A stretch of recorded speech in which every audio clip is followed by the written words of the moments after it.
I didn't intend to shoot. I swear, that night I just wanted to run away, from him, from myself, from everything I had done. But when the trigger was under my finger, and his eyes, those damn dark, impenetrable eyes, looked at me not with hatred but with pain, I realized everything was already broken. And if that bullet hit anyone, it wasn't him, it was me. I am a volunteer doctor with the international humanitarian organization White Wings. We flew to this remote place whose exact name rarely appears in the news, and, I admit, the local maps didn't quite match either to help civilians trapped in war, disease, and hunger. This was not my first assignment of this kind, but every time I see other people suffering, my heart clenches, and my professional zeal awakens, fueled by a burning desire to save as many people as possible. We were met by a small transport, a battered old truck bearing the White Wings emblem, a dove against the backdrop of a globe. The head of our mission, Park Jong-sik, the one we simply called Dr. Park, though he had only worked as a doctor early in his career and now mostly coordinated projects, helped us unload our luggage. Along with us came 3 other medics, a couple of volunteer drivers, and a cargo of medicine and equipment to set up a field hospital. "Welcome to hell," my colleague Yuli, a seasoned surgeon, exhaled as we carried the last boxes down the ramp. I nodded silently. Indeed, the surrounding landscape could be compared to a branch of hell. The earth was scorched under the blazing sun. Here and there the skeletons of buildings remained from recent armed clashes. It seemed even the air trembled with heat and tension. As soon as we got out, a small unmarked military jeep sped over. 3 people got out, 2 men and a woman, all in camouflage uniforms, greeting the White Wings team with restrained formality. Yet their gestures were stiff, their gazes sharp and cautious. It felt like the uniformed people were looking right through us. I felt uneasy. I was used to seeing different kinds of security on humanitarian missions, but these fighters had a distinct bearing, as if they came from an elite special forces unit trained for precise and cold execution of orders. But whose special forces were they, international, local, or some mercenary group? Hard to say. We worked in many different conditions. Sometimes our security was hired by our sponsors, sometimes by UN peacekeepers. Almost instinctively, I took out my phone to snap a few pictures but immediately remembered there was barely any signal here. I smiled faintly and put the phone back into my backpack pocket. "Attention everyone," came a low voice from one of the soldiers. He looked about my age, with a weathered face and sharply defined cheekbones. Short-cropped hair, a few old scars visible on his tanned skin. "I'm Lee Min-hyuk, Security Team Coordinator. I was asked to escort the cargo and ensure your protection during work. Try not to make unnecessary moves and always follow our recommendations." Yuli and I exchanged glances. So, we've met, I thought. Usually, in conflict zones where volunteers arrive, rescue teams behave more or less hospitably, understanding that we're not here for pleasure. But there was steel in this guy's words and voice. He spoke as if we were soldiers receiving orders, not doctors. I didn't like that at all. Still, I stayed silent, realizing this was not the time for confrontation. We knew nothing about this place. Dr. Park was in charge, and if disagreements arose, he would have to handle them. "Please get in the vehicle, Dr. Sun," another soldier said, pulling me from my thoughts. I nodded and climbed into the sun-warmed cabin with a sigh. We drove almost 3 hours on a broken road. Outside, the window flickered tiny villages with barely intact roofs.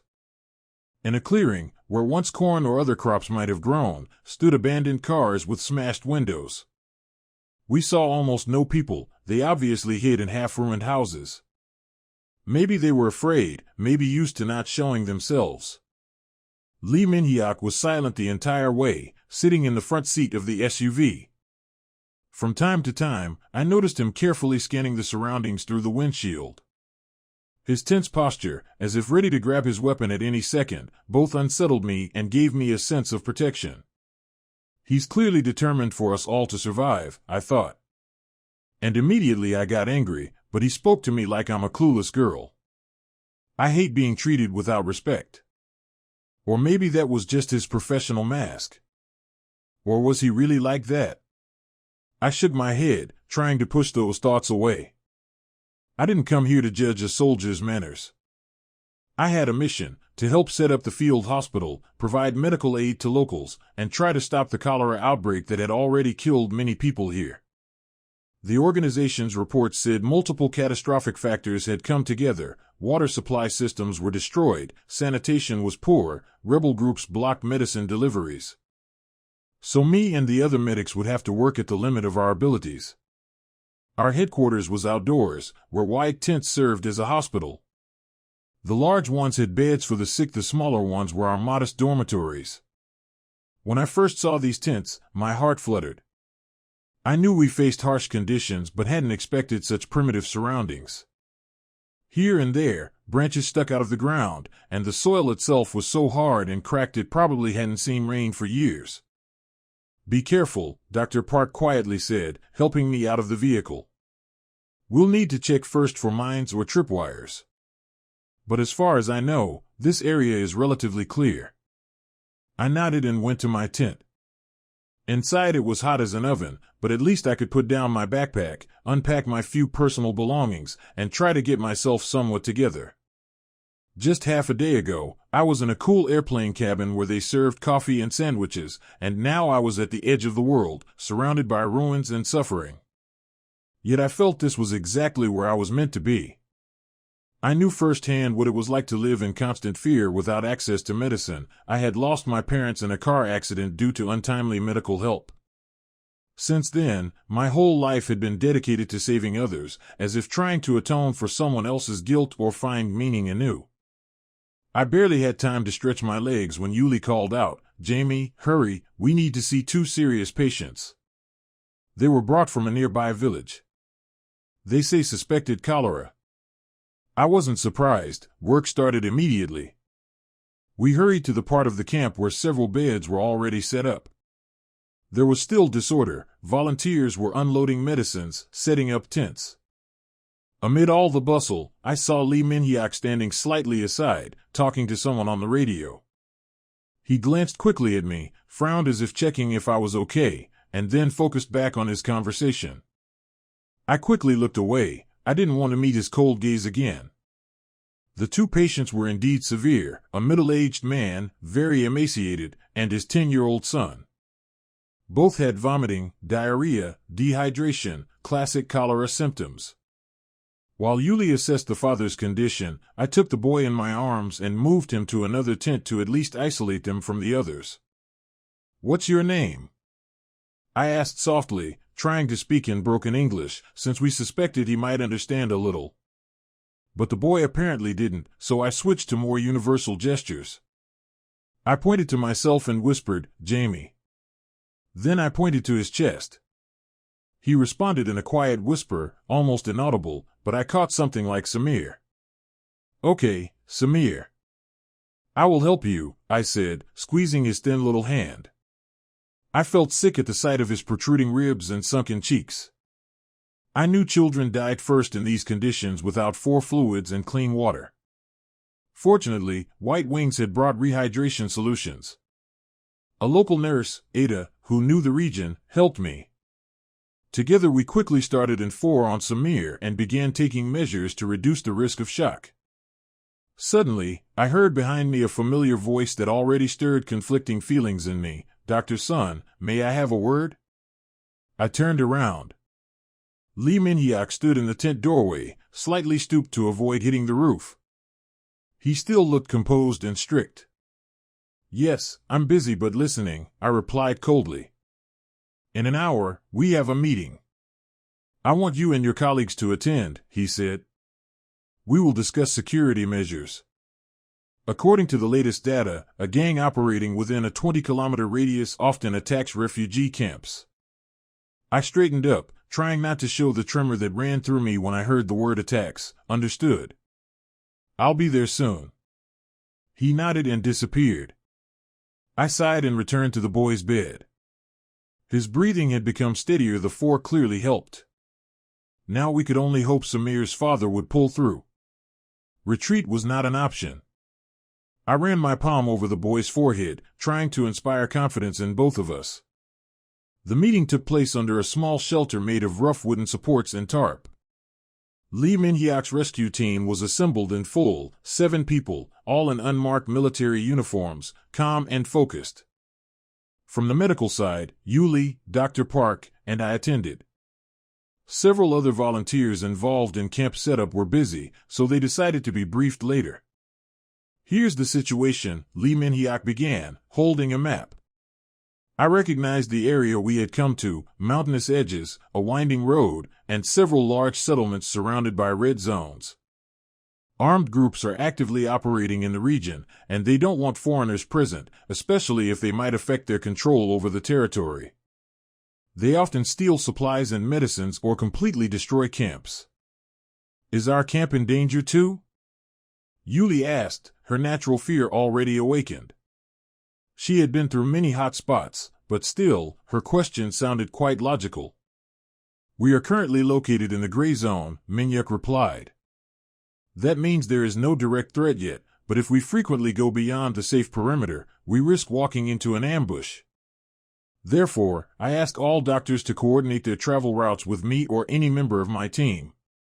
He turned his gaze to me. It seemed to me that he especially emphasized his request. I recalled that a couple of hours ago we had already clashed over the question of whether to go or not to a distant village. But then I hadn't asked for his permission. Apparently, he considered that reckless. I pursed my lips together and nodded. Yes, I understood. Although inside me something was boiling, can't I decide where to go myself? People need help. But I understood he was right from a safety standpoint. "One more thing, Dr. Park interjected. "We can't avoid going beyond the camp since our mission is to help civilians in the area. They won't all come to us themselves, many simply can't get here." "That's exactly why," Min-hyuk nodded, "we suggest accompanying your trips.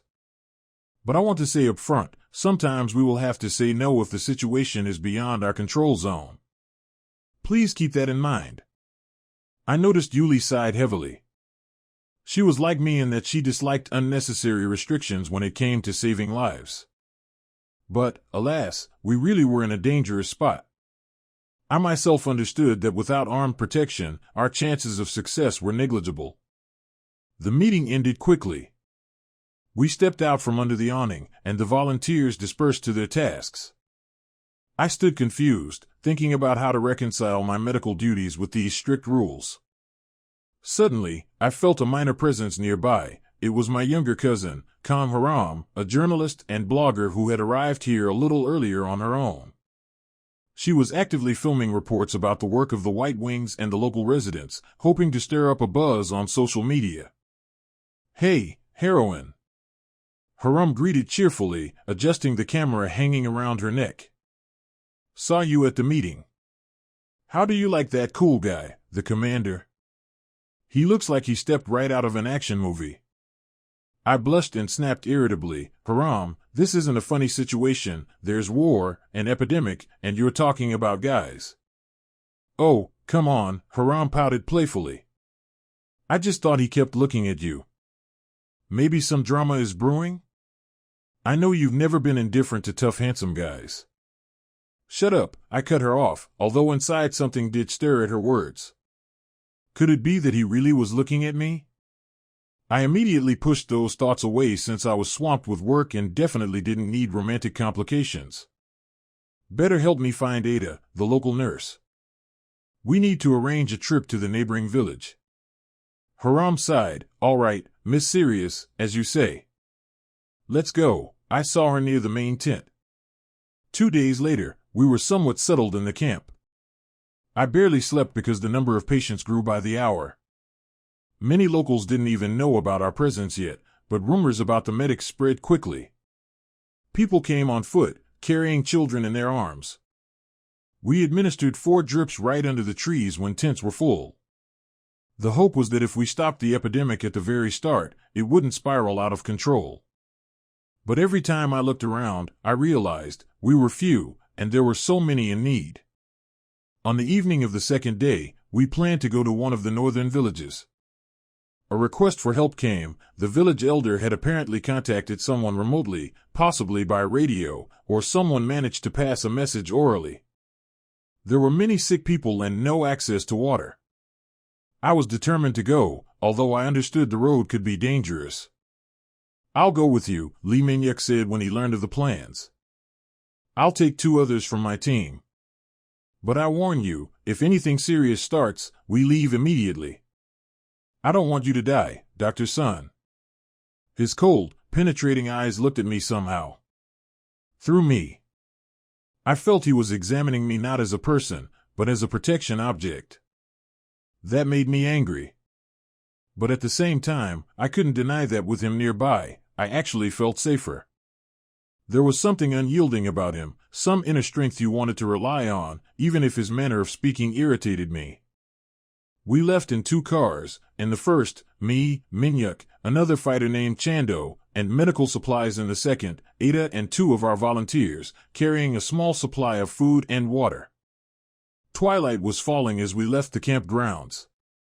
The road led uphill toward the foothills of low mountains, covered with sparse patches of dried vegetation. I sat in the cabin next to Minhyuk, trying not to notice how close we were. Space was tight in such vehicles, and our shoulders sometimes touched. Each time, I caught myself feeling something strange stopping in my chest. "How much longer?" I asked when the silence became oppressive. "About 30 minutes if we don't get stuck," he replied without taking his eyes off the road. "Try to rest, Dr. Sun. You look tired." I snorted. "Is it even possible to rest here?" "You're on edge, and I'm supposed to rest." "That's an order," he suddenly said, slightly smiling at the corner of his lips, which surprised me. I hadn't seen a hint of a smile on him before. "All right, I'll try," I blushed, turning to the window. But closing my eyes was hard.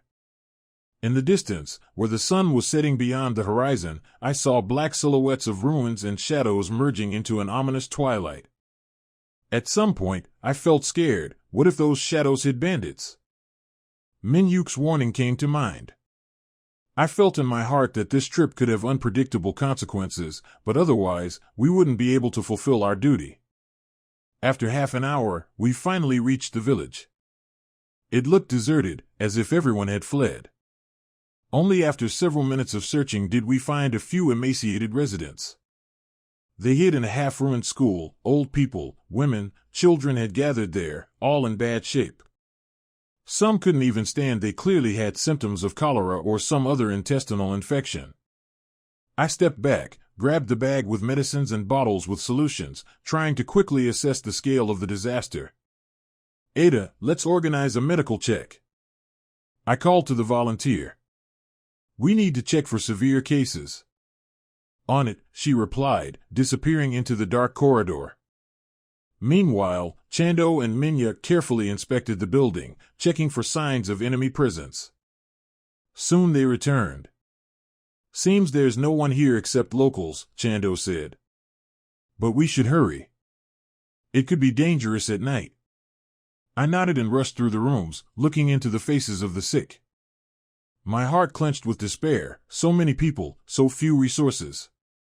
We helped as much as we could, but it still felt insufficient. A woman with a tiny child of about 2 years approached me. He was unconscious, limp, and burning with fever. I checked his pulse, weak. I urgently found syringes and antipyretic vials in my bag. In these conditions, any inflammation could be fatal. While I was fully absorbed in the examination, a noise came from outside. Excited voices were heard. I had to leave Ada with the syringes and step outside to see what was going on. There, under a street lamp powered by a small generator, stood Minhyuk arguing with 3 men who kept their distance. They spoke in a local dialect I barely understood. "What's going on?" I asked in English. "Nothing good," Minhyuk replied grimly. "It seems these people say that the gang has already been here and may come back soon for supplies. They're warning us that we need to leave if we don't want trouble." I looked at those exhausted faces. Apparently, fear for their lives had long since become familiar to them. But we can't leave without helping, I objected. There are literally children dying there. Dr. Son, I understand, Minyak said, looking at me. But the risk is too great. How much time do we have?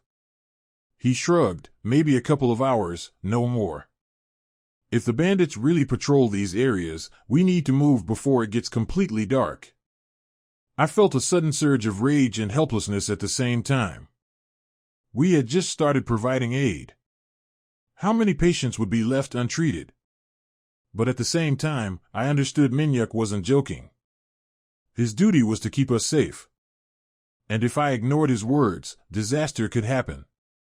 All right, I finally squeezed out.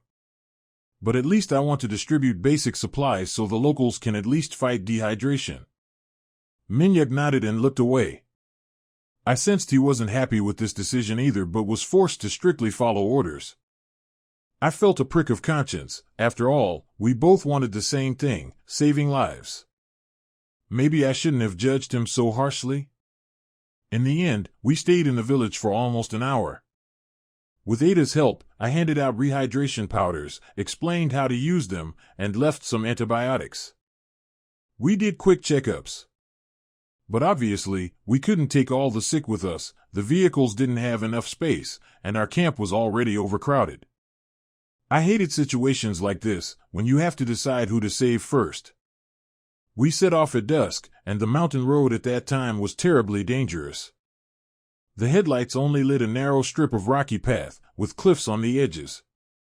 Sitting in the car next to Minyak, I was silent, trying to focus on the fact that we had done everything we could. But my heart broke thinking of the people left behind. The silence was broken by the crackling of the radio. Chando's anxious voice came from the second vehicle. Commander, we see some light ahead. Looks like a fire or flashes. Maybe someone is standing on the road. I flinched. Minyak answered shortly, let's get closer, but carefully. Get ready to turn back if needed. I stared into the darkness. Indeed, a flicker of fire was visible around the bend. Maybe travelers or a campsite. But we couldn't rule out the worst, an ambush. The car moved at low speed. We approached slowly. Suddenly, the headlights illuminated a group of armed men in masks. They stood in the middle of the road, holding automatic rifles. Before I could even think, sharp pops of gunfire sounded. Get down! Minyak shouted, jerking the wheel and stepping on the gas. The car swerved sharply to the right, trying to get out of the firing zone. My heart sank into my stomach. I ducked instinctively, covering my head with my hands. Bullets whistled overhead. Behind us, the second car followed, with Ada and the others inside. I was terrified for them. But thank God, Chando reacted instantly and managed to turn around, taking cover behind a rock outcrop. The shooters saw we had at least one armored vehicle. Apparently Minhyuk's SUV was reinforced and didn't immediately dare to assault. Seconds felt like eternity. Minyak managed to get the car onto a small shoulder, slowed down, then grabbed the radio. Chando, take the car back. We'll go around. I'm going to cover. Roger that, Commander. I barely had time to say anything before Minyak jumped out, grabbing a rifle from the passenger seat. In my mind flashed the thought, what about me? But I saw him gesture for me to stay put. I didn't even realize how much I was trembling. The shots continued, but less intensely, as if the bandits didn't realize the threat we posed. After a few moments, everything fell silent. Apparently, Minyak and another partner managed to flank the attackers or create the illusion that we had more people than we actually did. Trying to control my trembling, I suddenly heard someone tapping on the rear window. I turned and saw Ada, shouting through the noise that they were safe and that we needed to leave quickly before the bandits regrouped. I breathed out in relief and got out of the car, looking around. The fire still flickered in the distance, but there were no more shots. I saw two figures, Minyak and his partner, running toward us, weapons ready. Everyone alive? He asked sharply as he reached us. I just nodded, unable to force the words out. It felt like a lump stuck in my throat. For the first time in my life, I was under such direct fire. No, of course I'd seen bad situations before, but bullets had never flown so close to my head. I was breathless, my whole body shaking with panic. It felt like I was about to cry. "Jamie, look at me," Minyak said softly, unexpectedly. He looked me in the eyes, bending down to be at my level. "Are you hurt?" "And no," I whispered, feeling tears well up from fear. "Good. Sit back down, we need to leave urgently." I stepped back, sat down, and closed the door. The remaining bandits didn't try to attack again, probably deciding not to mess with an armed response. We, tense and silent, set off, taking another route. Everyone was quiet. I tried to breathe deeper to calm my racing heart, but it wouldn't slow down. About an hour later, after we had put some distance between us and the ambush site, Minyak stopped the car. He turned on a small flashlight and examined me carefully. "Dr. Son, you're in shock." "It's nothing," I said stubbornly, wiping tears away. "I'll manage." "Yes, you will, but drink some water," he said quietly, handing me a bottle. His voice was compassionate, without a hint of mockery. I took the bottle and drank greedily. It was surprising how this stern man, who just hours ago seemed cold and emotionless, suddenly showed warmth toward me. I felt I wanted to trust him, wanted someone to protect me. But at the same time, I remembered I had to be responsible for my actions and my patients who needed help. The internal conflict tore me apart. "Thank you," I managed, handing back the bottle. "Sorry for doubting your methods. Without you, we'd all be stuck there." Minyak nodded, and a strange tenderness flickered in his eyes, quickly replaced by his usual seriousness. "We still have a lot to go through, Dr. Sun. I hope you're ready." Oh, if only I had known how true his words were. Returning to camp deep in the night, I couldn't fall asleep right away. My body burned with adrenaline, and my mind feverishly replayed the scenes of the firefight. I sat by a small tent where medical supplies were kept, absent-mindedly sorting through boxes of bandages and solutions. From a nearby tent came the quiet voices of my colleagues discussing what had happened. Suddenly, I heard footsteps. Turning around, I saw Yuli, who sat down next to me. "Jamie, how are you?" "I heard everything, it's horrible." I looked up at her and almost burst into tears. But I held back. I didn't want anyone to see my weakness, especially Yuli, who was like an older sister to me professionally. Still, I let her put her arm around my shoulders and sighed. "Only now do I realize how scary it all is here, Yuli. I thought I was ready for anything. But when the bullets were flying, I felt like a small child who couldn't even move." "That's normal," Yuli said quietly. "We're not born to get used to conditions like these. Even for soldiers, it's always stressful. But since we're here, we have to find a way to live on and help people. By the way, I heard one of the fighters asking if you were hurt.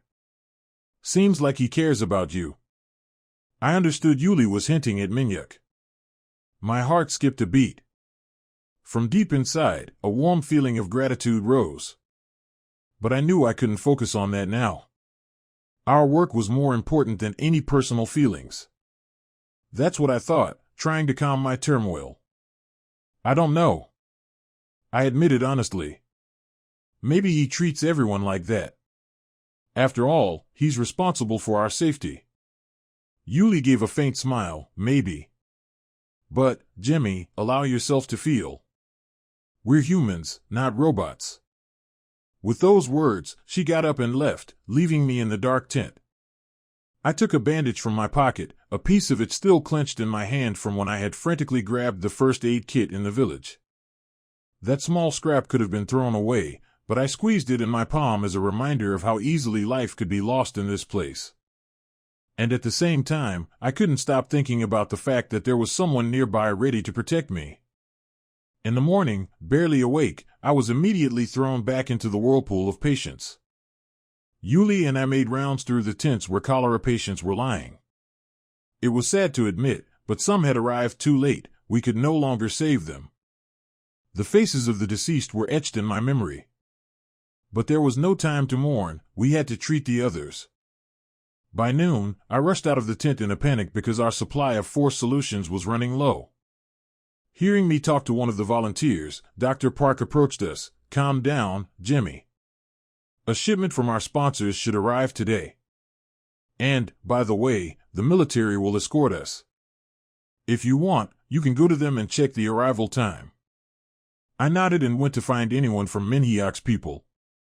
I found them in the shade of a large truck, which served as both kitchen and food storage.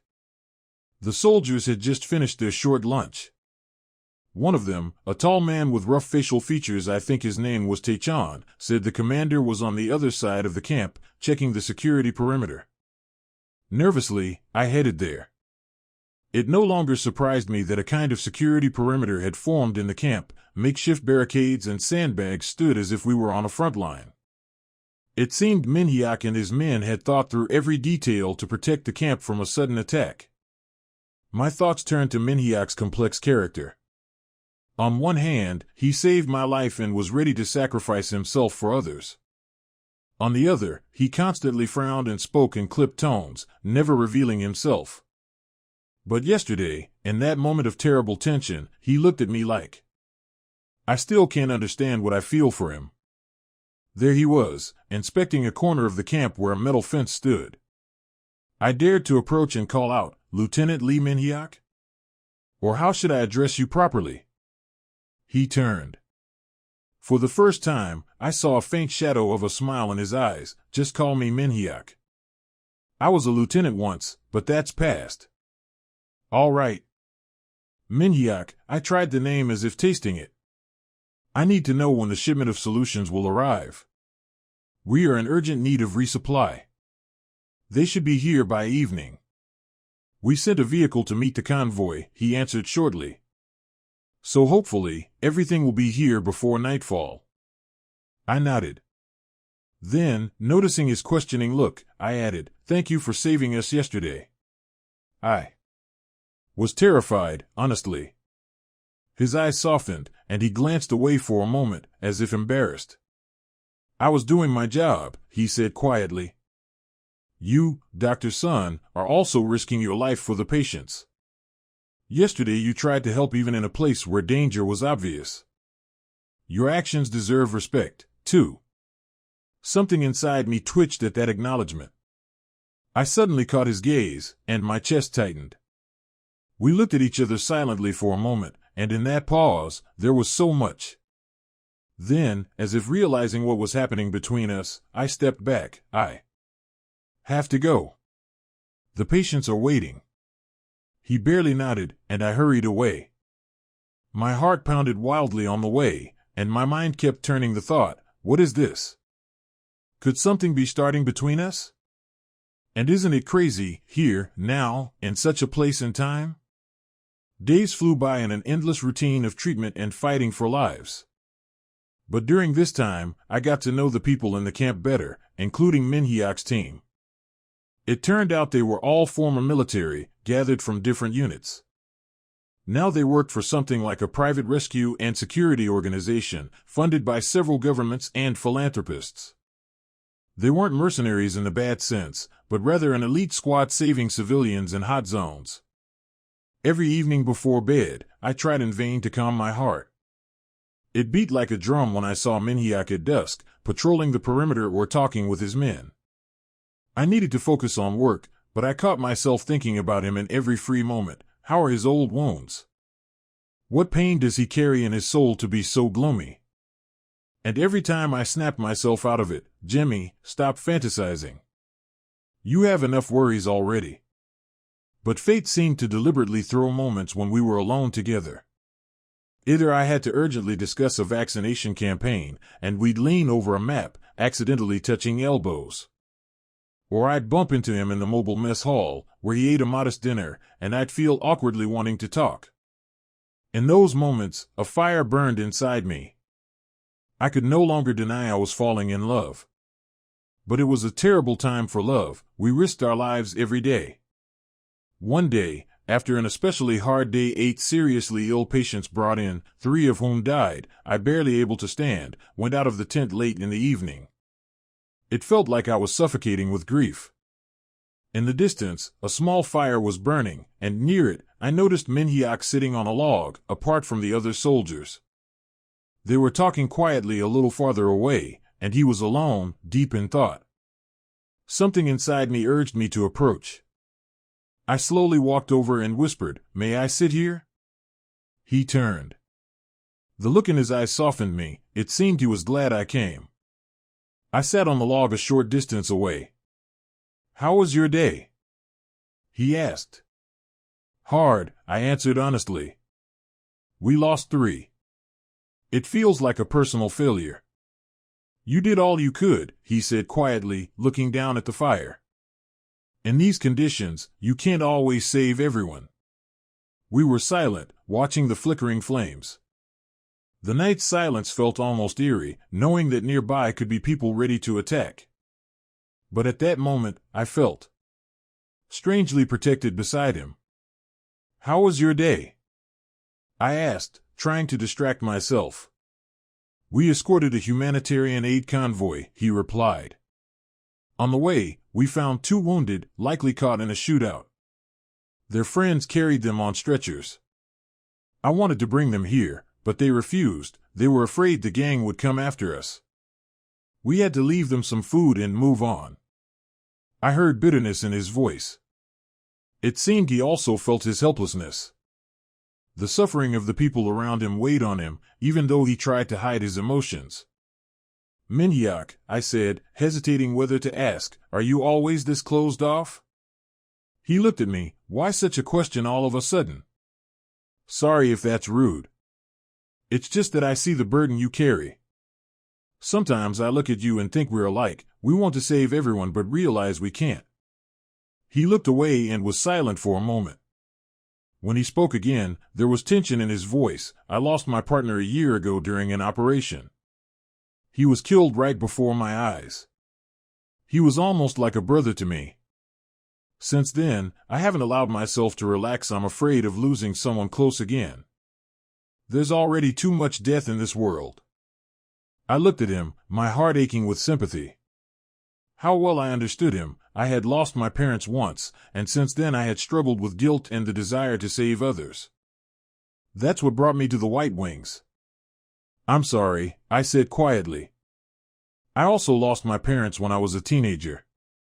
It wasn't under such extreme conditions, but I still know what it means to lose those you love."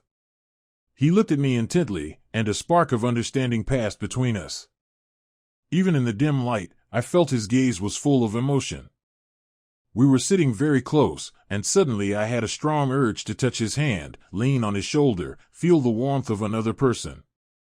But I was afraid to cross the line. Maybe he was afraid too? It seemed like it was just the 2 of us in the whole world, the fire, and our pain. Suddenly, he leaned forward slightly, reached out, and gently covered my palm with his hand. The warmth of his skin made me shiver.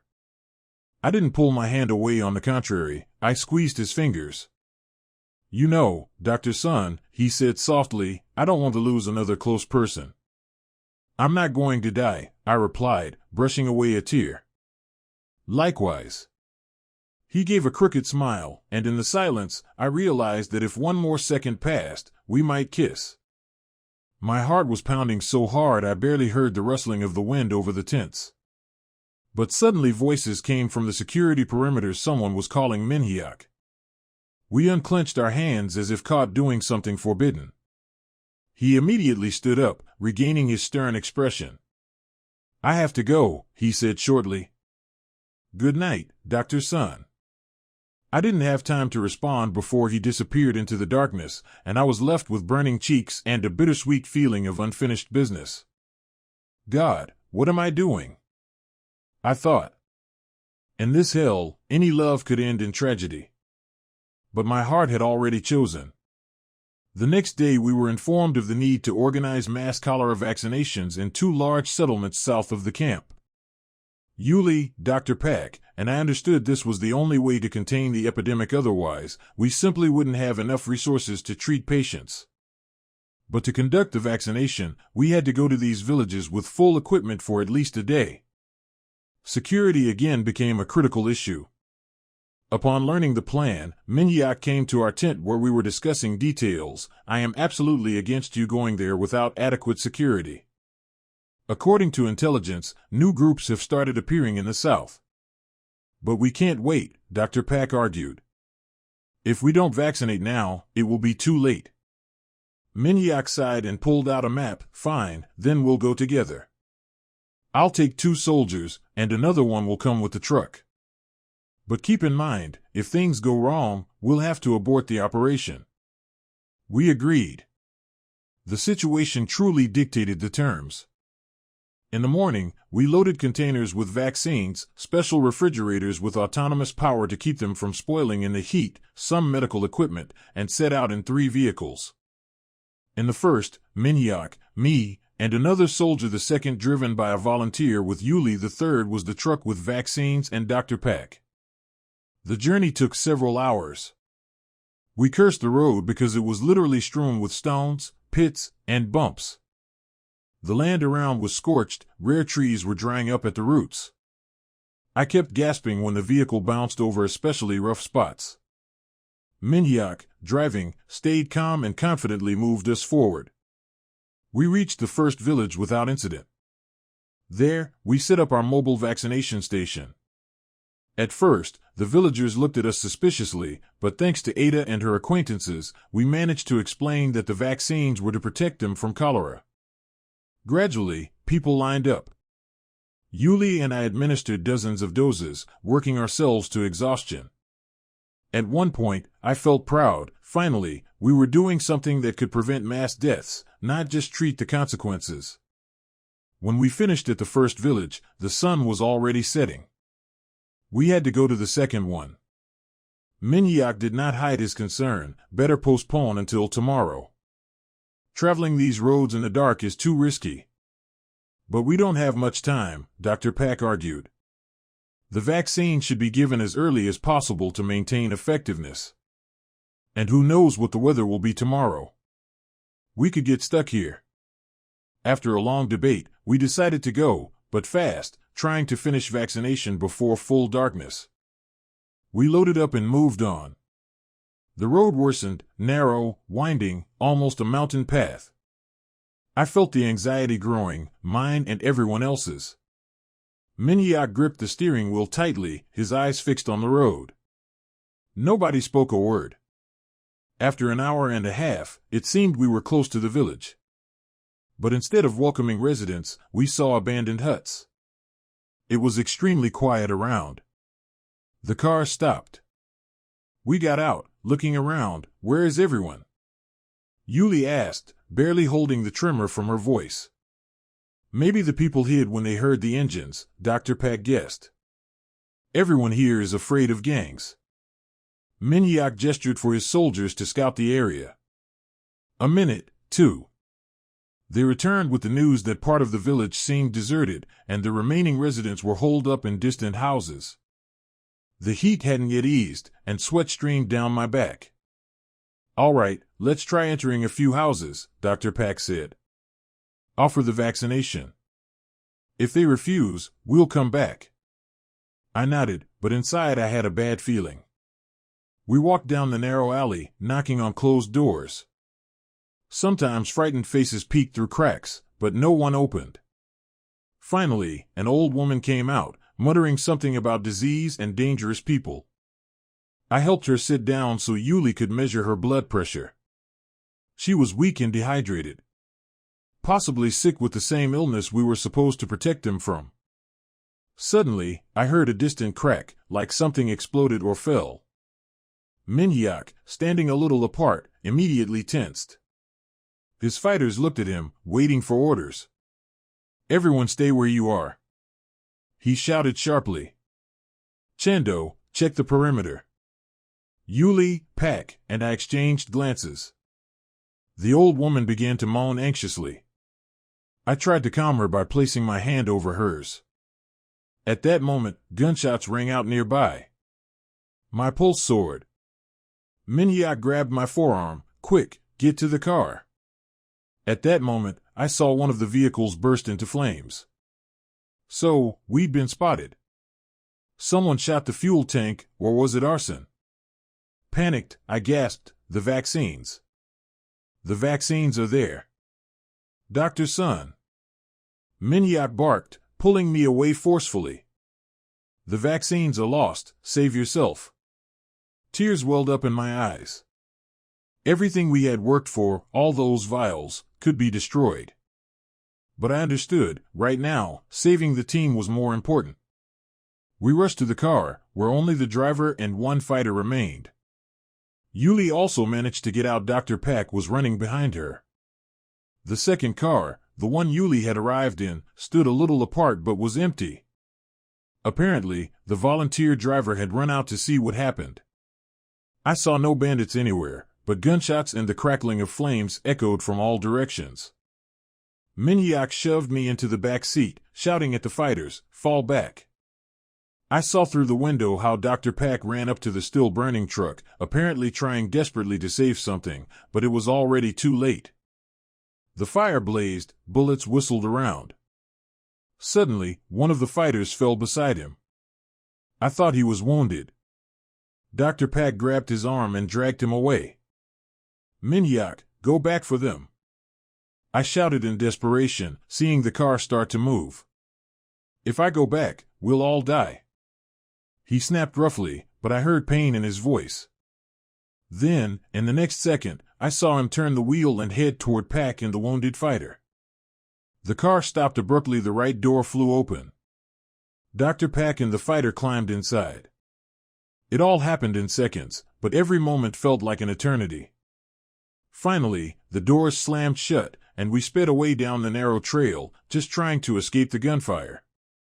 Behind us, our second car was burning. All we could do was hope the driver got away. Chando appeared from the smoke in another SUV, signaling us. I covered my face with my hands. My heart shattered at the thought of the lost vaccines and the wounded fighter bleeding on the back seat. "Jamie."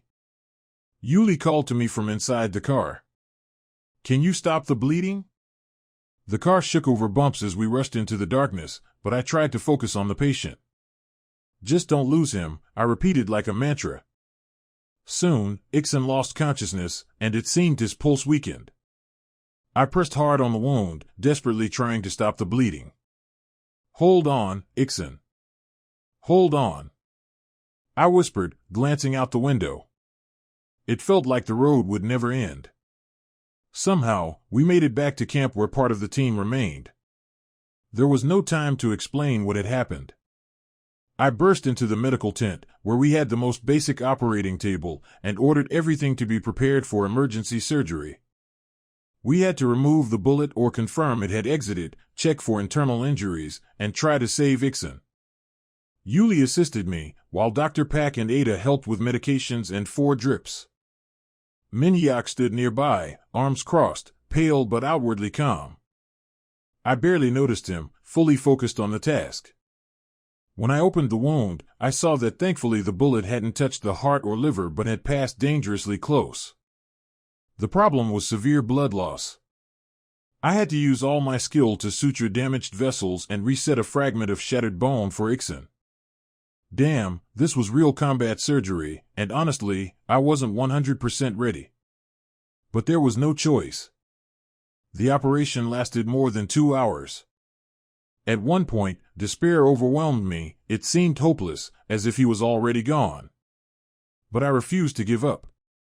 Yuli kept encouraging me, and Dr. Pak held the drip, monitoring Ixon's blood pressure. Eventually, we finished the procedure and stabilized the wounded man. His heart kept beating, though weakly.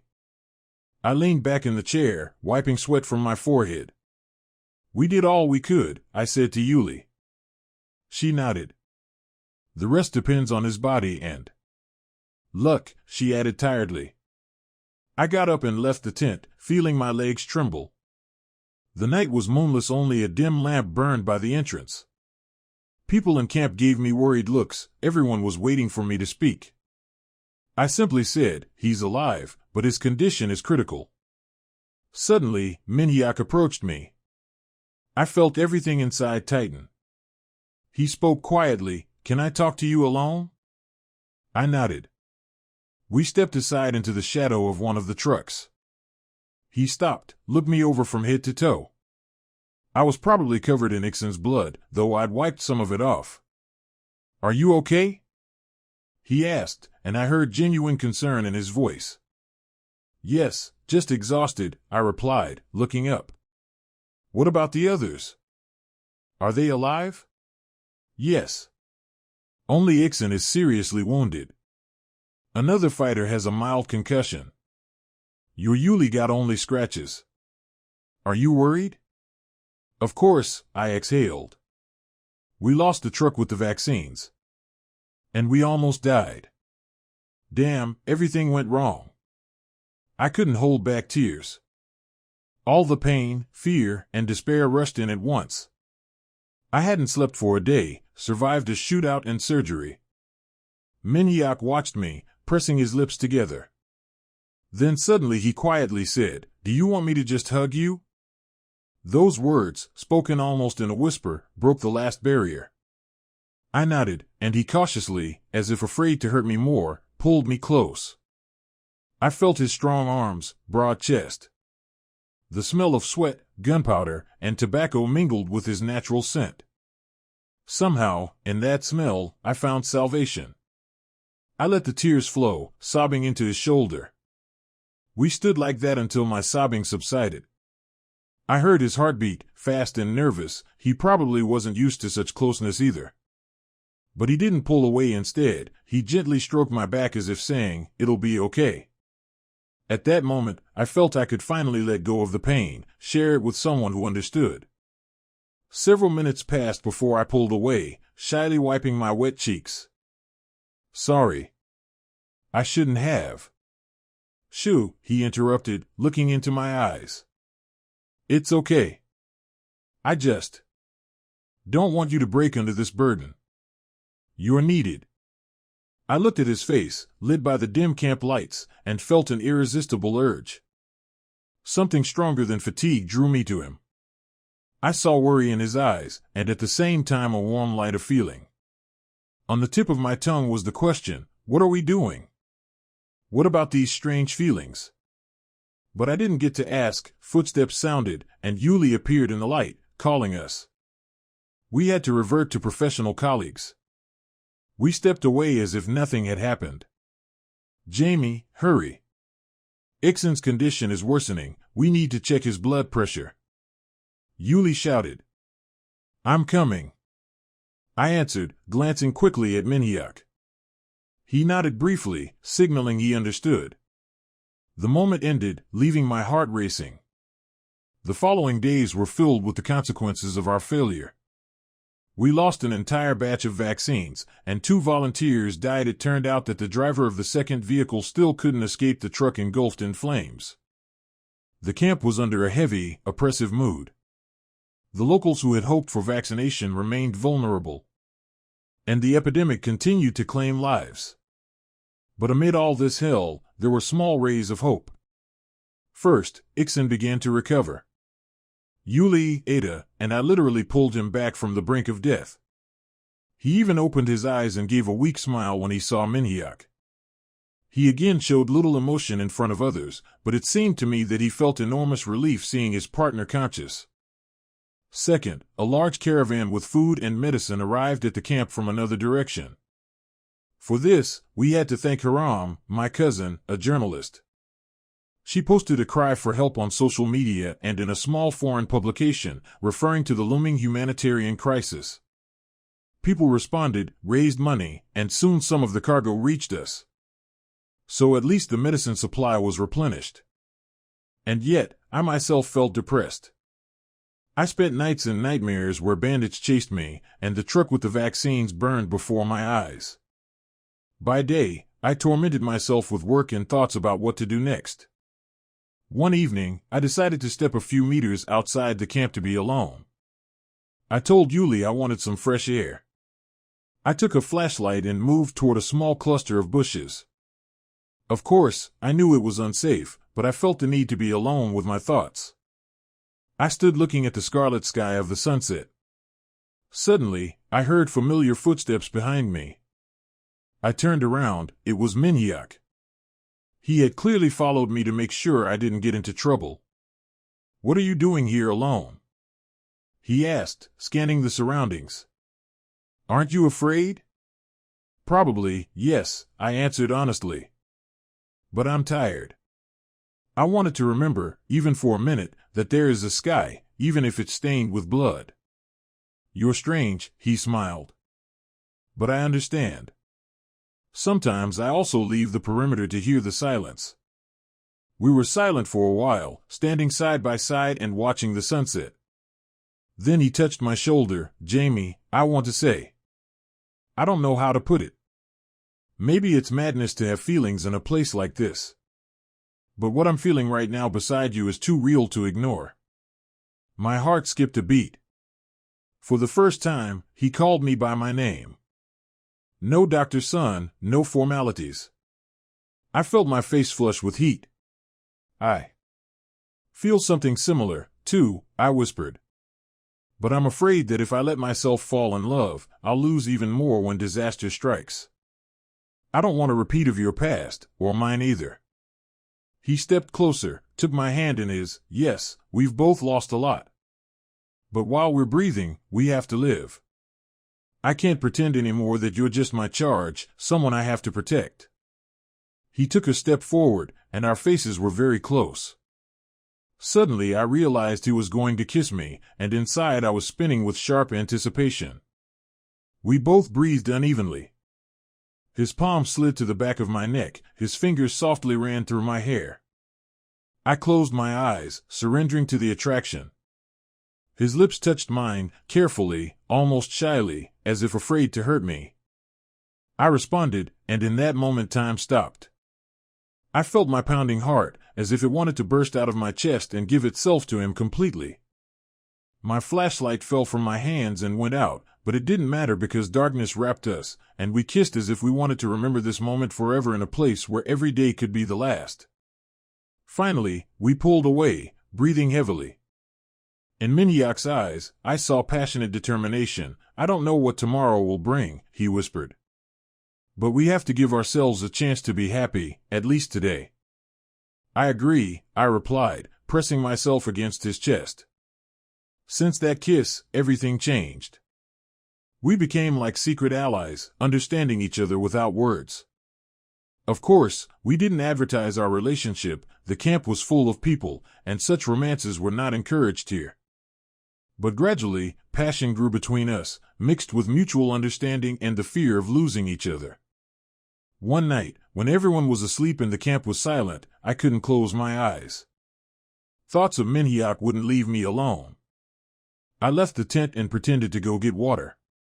Suddenly, I saw his silhouette. He was standing at the watch post, replacing one of the soldiers. Seeing me, he frowned for a moment as if to say, "What are you doing here? Risking again?" But I slowly approached and touched his hand. "I can't sleep," I admitted softly. "Can I stay close to you?" He nodded and led me to a small tent the soldiers used for night rest and shifts while one stayed on guard. Inside there was only a battery-powered lantern, some sleeping bags, and boxes of equipment. As soon as we were alone, I felt my pulse quicken. We sat on folded bags. Minhyuk ran his palm along my cheek, and I involuntarily closed my eyes, giving in to the warmth of his touch. In our position, any loud noise could attract attention, but the silence spoke louder than words. I felt him lean cautiously, and our lips met in a kiss, not as cautious as the first time. It held boiling energy, accumulated anxiety, passion we had long denied ourselves. I trembled, clutching the fabric of his shirt. I felt his hands roam my shoulders, back, waist, as if trying to memorize every line of my body. I responded, whispering his name. Anxiety faded, replaced by the feeling that in this place full of pain and death, we found the only living thread, each other. "Are you sure?" he asked, slightly pulling away, looking into my eyes with care. Maybe you don't need this. I do, I answered. I want to feel that we're still alive, that we can love. And tomorrow, whatever will be, will be. His eyes flashed, and I read his answer without words. We melted into an embrace. I took off my light jacket. He started unfastening his body armor and uniform. Movements were awkward and hurried because of the cramped tent and our haste, but that only made it more intense. I felt every cell in my body longing for warmth and tenderness. He was gentle, careful, as if afraid to hurt me. But I responded passionately because I myself was eager to dissolve into these feelings. In the dim light, we found each other, muffling sighs and moans so as not to give ourselves away. It was a mixture of harsh reality, the smell of gun oil, the taste of fear, the tent floor beneath our sleeping bags, and the primal tenderness of two people who stole a few minutes from a cruel world. When it was over, we lay side by side, trying to catch our breath. Minyak gently touched my hair, as if afraid it was all just a dream. I felt tired, but inside me blossomed a feeling I had long been deprived of, closeness and certainty that I truly mattered to someone. Not for what I do, but for who I am. I won't promise you a fairy tale, he whispered, pressing my hands to his chest. Here, there can only be truth. Every day is a threat. I don't need a fairy tale, I answered, resting my forehead on his shoulder. I need you. And it's important to be with you, at least in these moments.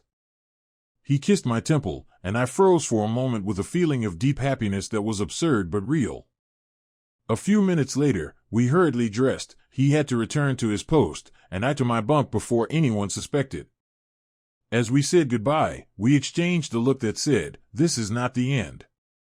But the world decided we wouldn't find peace. We received reports that one of the major armed groups was planning to attack our camp because we supposedly interfered with their control over the local population. Healthy people could resist and wouldn't submit to bandits.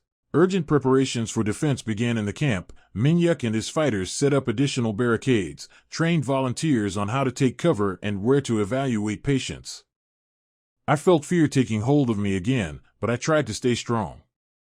After all, I was no longer alone. There was someone by my side who cared about me.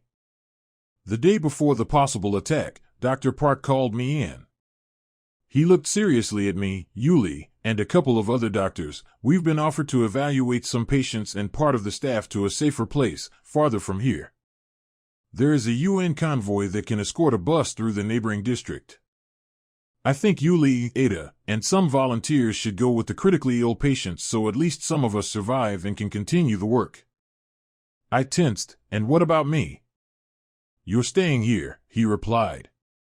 You are the best infectious disease specialist among us, and if the attack happens, you might be needed to provide urgent care to the wounded. Besides, the trip with the convoy isn't as safe as it seems. They could be ambushed. I clenched my fists. Of course, Dr. Park had thought it through. Staying meant risking everything, but leaving was no less dangerous. Besides, I couldn't imagine leaving the camp and Minyak behind. But a thought surfaced, maybe I need to leave to save my life. Hearing this, Yuli immediately said, I'm not going without Jamie. We came here together, we'll leave together. But Dr. Park raised his hand, please, don't be stubborn. I understand how scary it is to part, but we can't keep all medical personnel in one place. It's a strategic matter. If the camp falls, at least part of the team will survive. I was silent, feeling reality hit me hard.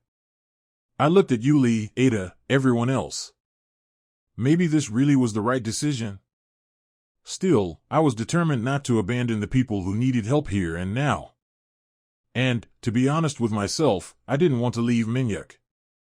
In the end, we agreed that part of the team would leave tomorrow morning with the patients by bus. I would stay with Dr. Park and a few volunteers who didn't want to leave. That night I slept fitfully, hugging my pillow and thinking, this might be our last day. Early in the morning, the bus set off under the protection of several fighters. I saw Yuli off, hugging her tightly one last time, and said, don't you dare die there, got it? We still have work to do together. She smiled through tears. "And you dare stay here forever. We'll come back for you." I forced a smile in return. When the bus disappeared from sight, a heavy anxiety settled inside me. The camp now looked half empty. There were only about 10 doctors and nurses left, a few volunteers, and half of Minhyuk's fighters, including him. They all looked focused and tense. By noon, the air had become unbearably hot, the temperature soared, and so did our inner anxiety. Suddenly, one of the fighters shouted, and we saw a dusty cloud approaching fast in the distance. Armed vehicles were coming. It seemed the rumors of an attack were true.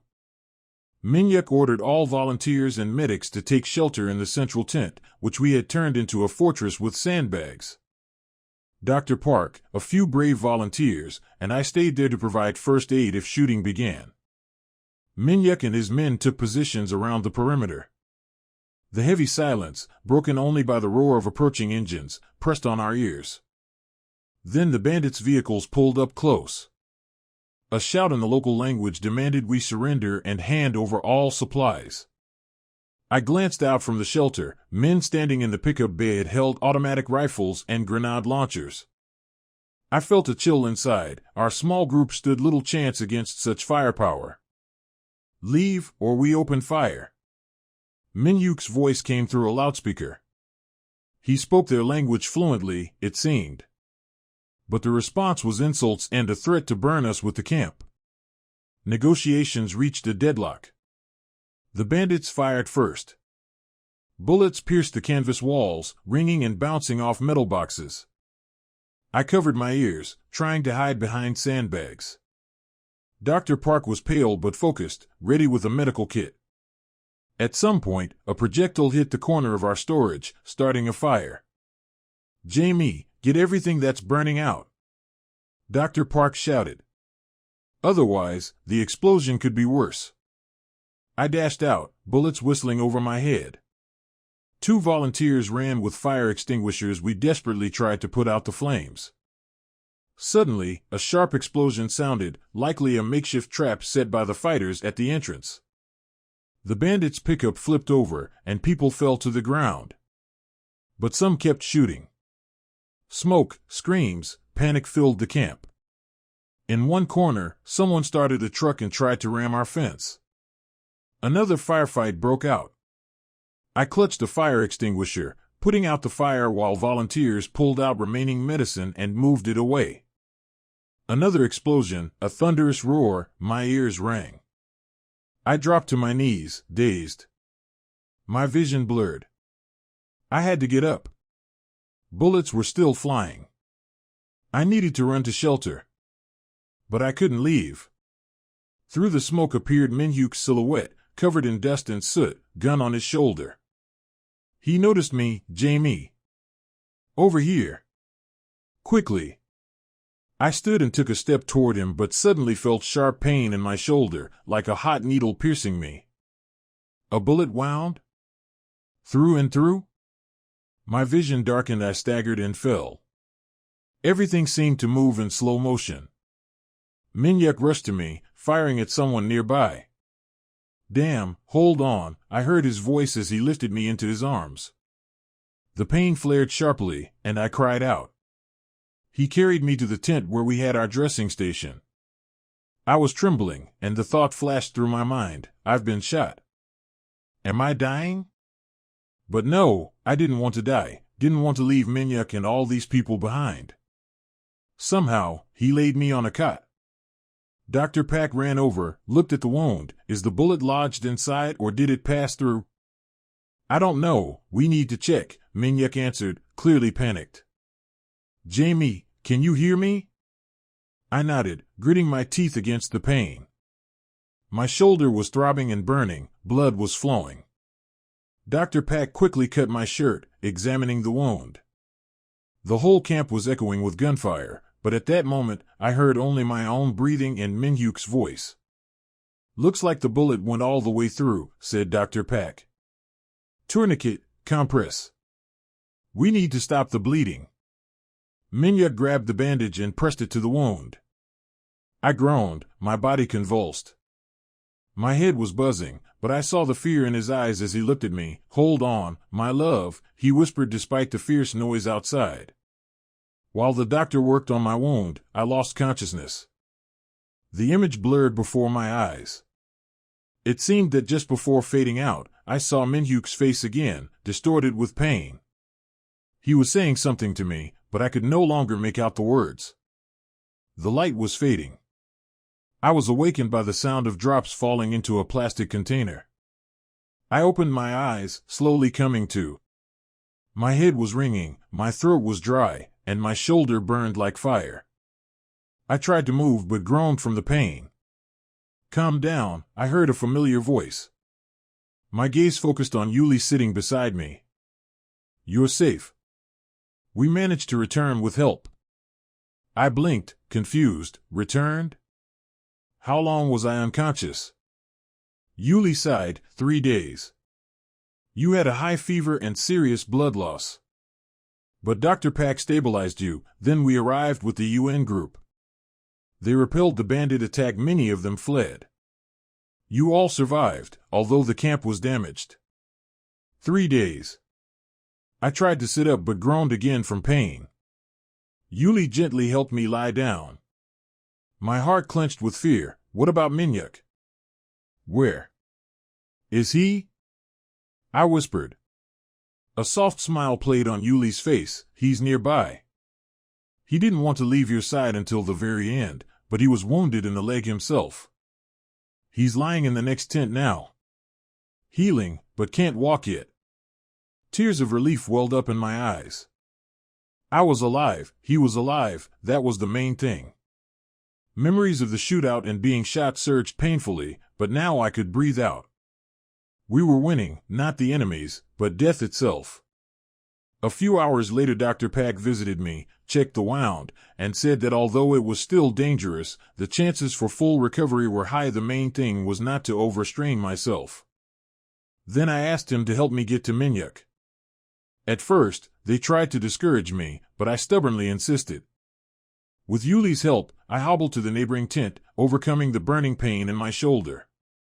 There, among the wounded fighters lying on cots, I saw a familiar figure. Minhyuk raised his head and, noticing me, opened his eyes wide. "Jamie," he said, relief and joy in his voice. "You're up?" "Yes," I replied, slowly approaching him and kneeling beside him. "I heard you're wounded too. How's your leg?" "Tolerable," he frowned. "What matters is you're alive." I went crazy thinking that. He stopped, apparently at a loss for words. I lowered my eyes and sobbed, "Sorry for making you worry." He raised his hand and gently touched my cheek. At first, I flinched from the pain in my shoulder, but then, overcoming it, leaned toward him. Our foreheads touched, and we breathed as one. I felt this was not the end of our trials, but we were together, and that gave us strength to keep fighting. "I'm glad to see your eyes again," he whispered. "Me too," I smiled through tears. Holding each other's hands, we finally understood, whatever happened around us, our love had become a saving thread we would never break. We had found each other in the darkest abyss. 2 more weeks passed. During that time, the bandits, weakened by our and the UN's resistance, stopped directly threatening the camp. The political situation in the region remained unstable but was gradually settling into a more or less calm state. White Wings decided to redistribute resources to continue working here, but without the constant threat of attack. I was recovering, wearing a bandage on my shoulder and feeling sharp pain when moving, but I could already perform some simple procedures. Minhyuk was recovering faster, although his wound was more serious. The bullet passed close to the shin bone. However, thanks to the coordinated work of the medics, including Yuli, he managed to get on crutches. We joked that now we were like a pair of disabled people who definitely had to take care of each other. One day, while I was entering some data into a tablet we needed to keep track of the medicines, Minhyuk came into the tent, leaning on his crutch. I smiled seeing how awkwardly he moved and offered him a chair. "How do you feel?" I asked. "Better," he answered, settling down beside me. I wanted to Tell you something. I tilted my head, looking into his eyes. Yes? He hesitated. We've been transferred. Our team has to leave in a week to another region where hostages need rescuing. I can't refuse the order. It's my job. My heart clenched. Of course, I understood he would leave for another mission sooner or later. But hearing it so suddenly was painful. I had hoped we'd have more time. When do you plan to return? I asked softly. I don't know, he admitted. Maybe in a month, maybe longer. Too many unknowns. But I want you to know, I'm not abandoning you. If you want, once your mission here is over, you can come to me. Or we'll find a way to be together. I realized we had no guarantees. None. He lived in a world of constant risks. I was risking my life too, working in White Wings. But can you ever insure yourself against fate? I looked at my bandage and replied, I'm needed here for a few more months to help rebuild the local clinic, to organize medicine supplies. But then, if conditions allow. I sighed, unable to find words that could express all I felt. He touched my hand. I'll wait. Yes, it sounds ridiculous to wait in our world where every minute could be the last. But I know I want to live, not just fight. And to live means to come back to you. I covered his palm with mine, my heart tightening with emotion. I understood that this decision wasn't easy, but we both chose paths where there was no room for a peaceful family life. At least, not yet. But at least we could try. 2 months after the assault, the camp had generally strengthened. A new shipment of medicines and sponsor support made it possible to build a more robust infrastructure. The cholera epidemic was subsiding, and Dr. Pack said we had saved hundreds of lives. Yuli returned to us from the safe zone and was helping fully. Enemy groups hardly appeared, at least nearby. We had won, albeit a small but important victory. Minyuk left with his team a week after I found out about the reassignment. The night before his departure, we sat together for a long time under that very tent where we had once confessed our feelings to each other. My shoulder joint was healing, and his leg still ached, but we laughed and shared our plans. I'll leave, he said, and I'll write to you, even if it's through intermediaries, whenever I get the chance. And you write to me at any contact point where I show up. Okay. I smiled through tears.